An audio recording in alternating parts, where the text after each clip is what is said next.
And we are back for part 3. All right. Let's talk a little bit about Winston Churchill. So, Neville Chamberlain had been Prime Minister of England. He was the guy behind the appeasement policy, again, trying to say, let's just give him this little thing. It'll be, that's all we don't want another war. After Norway, in May of 1940, the British Parliament brought in Winston Churchill. Neville Chamberlain was out, Winston Churchill was in, and this kind of shored up confidence. Winston Churchill, racist AF, but he understood language. He understood that through words, through language, you could take a demoralized country and inject enthusiasm. Great Britain's ability to survive the Battle of Britain when Germans were attacking British cities every night, like London, Birmingham, Manchester, right? They're trying to knock the British out of the war and end the British work in Europe, or in their war effort. It didn't succeed, in part because of the leadership of Winston Churchill. They went to work protecting the population, right? People were living in the subways in London, in the tube, and people were willing to do that, and they didn't get demoralized. I'm sure every day it was pretty hard to go down there, but they still kind of kept that stiff upper lip. And Churchill gave the people a reason for believing that they would win the war. British civilians were killed in these raids, in these bombings. They continued to resist, though. They managed to survive, thanks to a couple of things. The development of radar. Now, radar was originally developed by the Poles and then Germans, Americans, and British. The British used radar in a very effective fashion. They systematized the use of radar. That they knew when the Germans were 200 miles away. They knew where they were flying. The Royal Air Force was able to meet the Germans and destroy hundreds of bombers, to the point that Hitler was finding it difficult to replace the bombers and the pilots. So the British could defeat the Germans at air. And Churchill said, never have so many owed so much to so few, the so few being the number of Royal Air Force flyers. Now, the United States, again, is staying out of the military side of things. But in July of 1940, after Britain sustained the loss of 11 destroyers to the German Navy over a 10-day period, newly elected British Prime Minister Winston Churchill requested help from President Roosevelt. Roosevelt, of course, swept into office in 1932, came into office in 1933 as a rejection of Herbert Hoover and his handling of the Great Depression. And of course, Roosevelt comes in with all these New Deal programs to try to put people back to work.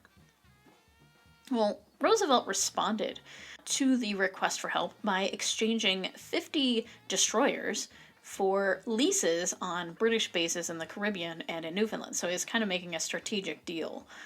And as a result, there emerged this major foreign policy debate over whether the United States should aid Great Britain or maintain neutrality. And in 1940, that's a presidential election year. In fact, President Roosevelt was running for a third term. That was unheard of. No president had ever run for a third term. George Washington stepped aside after 2. Ulysses S. Grant thought about it, but ended up going with tradition. So this was a lot of people were very, very anti-Roosevelt for that. And they were probably the same people who were saying we shouldn't go to war. In 1940, presidential campaign, President Roosevelt promised to keep America out of the war. I have said this before, but I shall say it again and again and again. Your boys are not going to be sent into any foreign war. Again, the United States sees this as a foreign war. This is a British thing. I mean, your average American is probably not paying much attention as to what's going on in the Sino-Japanese War.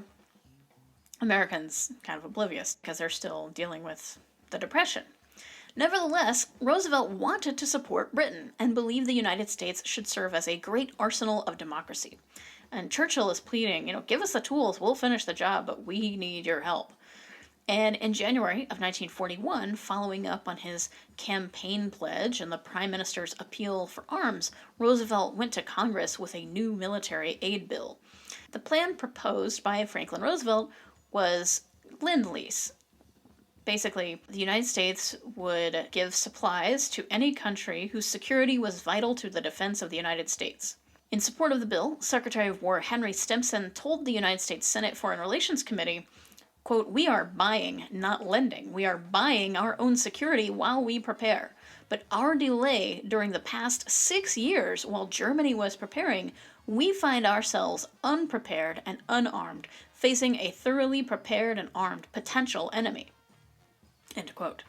And following 2 months of debate, Congress passed the Lend-Lease Act, meeting Great Britain's deep need for supplies and allowing the United States to prepare for war while remaining officially neutral.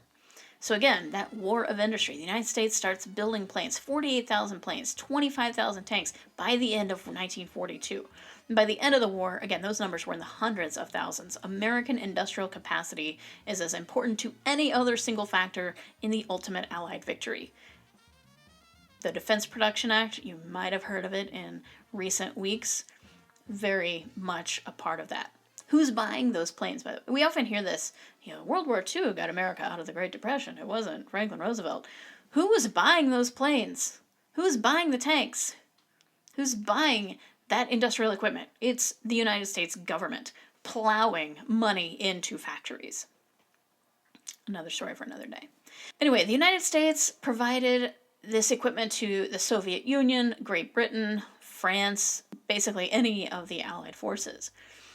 Could the British have survived without that aid? Probably not. About 75, I think I said this earlier, about 75% of British equipment was made by the United States by the end of the war. Again, that war of destruction, British factories, they're getting destroyed. But the Americans, somewhat insulated by those two oceans on either side of us, protected that industry. In 1939, a little statistic here, 1939 there were 29 shipyards in the United States producing military ships. In 1945, there were 322 shipyards producing naval craft. Shipyards, factories producing planes, jeeps, trucks, were at work 16 hours a day in 2 shifts. And of course, many of the workers were women. All right, back to Europe. When Germany lost and failed to win the Battle of Britain, Hitler basically turned to defeat the Soviet Union. Now, the Soviets had signed a non-aggression pact. Hitler just kind of threw that out the window. In 1941, the Germans attacked the Soviet Union in Operation Barbarossa. Basically, 3.4 million German soldiers attacked the Soviet Union. Now, Stalin, the Soviet leader, was kind of unprepared for this. He couldn't believe what he was hearing. There were plenty of reports that Germans were mobilizing, and they, in fact, were sending these, 3.4 million troops, 3,600 tanks, 2,700 aircraft in this attack. It was the probably largest and single most important mistake of the German effort. The Russians survived and lasted through this attack. Now, there's kind of 2 mistakes that Hitler made here. So one, he didn't have to attack. He didn't have to attack the Soviet Union, but he did. He had this old hatred of communism, right? Communists were the enemies, and he hated the Russians in general. So he didn't have to attack, but he did. And then the second mistake, not learning from history. He divided his forces with half headed to Moscow and another half heading to Ukraine. Now, Ukraine was basically the breadbasket of the Soviet Union during that period. So when the Russians mobilized, after huge losses of men and materiel, they were able to prevent the Germans from occupying Moscow. The Russians lost a large number of men, over 1 million in the first 6 months. The Germans lost close to 1 million, just over about 25% of the total who attacked in the first place. Around December 1941, January 1942, the Germans were beset not only by the Russian armies, but the Russian winter. Never invade Russia in the winter. Don't try to occupy Russia in the winter. This is a stupid, stupid mistake. Come on, Hitler, you should know better. I'm not cheering for Hitler. I'm just saying, what an idiot. For many, many reasons. Now, it's difficult to understand the discomfort, the difficulty, and the degree to which hundreds of thousands of German soldiers suffered frostbite and lost limbs. The Russians placed over 2,000 of their own troops in a hospital that was designed for just 200. The Germans didn't even have hospitals there. It was a bad time for everyone involved. So, big mistake on the part of Hitler. I could go on and on about this. I'm going to stop here. I'm glad you've plowed through, and if you're not excited yet, just wait, because we're gonna get more into military stuff in the next lecture. Stay tuned.